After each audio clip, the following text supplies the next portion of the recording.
Один из самых популярных вопросов. А стоит ли брать катушку с байтранером для фидерной рыбалки? Вопрос действительно очень интересный, и сейчас я постараюсь на него ответить, исходя из собственной практики. Вообще, изначально байтранер был придуман для карпфишинга, чтобы было более комфортно работать с мощной рыбой, такой как карп. Поэтому раньше систему байтранер имели мощные тяговые катушки крупных размеров и внушительного веса. Но сейчас все чаще и чаще мы встречаем фидерные катушки относительно небольших размеров, которые также оснащены байтранером. И собственно поэтому многие рыбаки теряются при выборе фидерной катушки. Лично у меня уже есть 3 фидерных катушки с системой байтранера.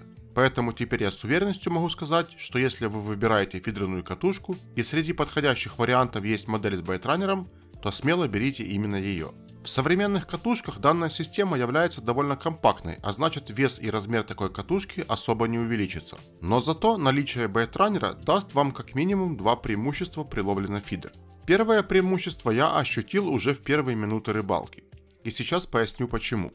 Как известно, фидер это, наверное, самая трудовая рыбалка, которая подразумевает большое количество забросов и вываживаний. И когда вы в очередной раз достаете кормушку из воды, как правило, по инерции вы делаете большее количество оборотов катушки, чем надо. И для того, чтобы забить корм в кормушку, а также поменять наживку, нам всю эту снасть нужно подмотать ближе к себе. Раньше я просто отключал тормоз заднего хода и таким образом подтягивал снасть. Но если в этот момент не придерживать ротор, он раскрутится по инерции и образуется борода, которую придется распутывать. Если же у вас будет байтранер, вы просто изначально отрегулируете усилие, с которым катушка будет отдавать леску, и когда вам нужно будет подтянуть кормушку к ведру с кормом, вы просто пальцем одной руки щелкаете рычаг байтранера, а второй рукой подтягиваете снасть к себе.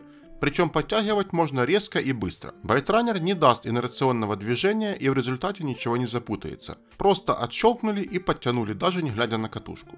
Поверьте, когда это делаешь сотни раз за рыбалку, то по-настоящему ценишь этот комфорт. Хотя изначально кажется, что это вроде бы какая-то мелочь. Только теперь главное правильно меня поймите.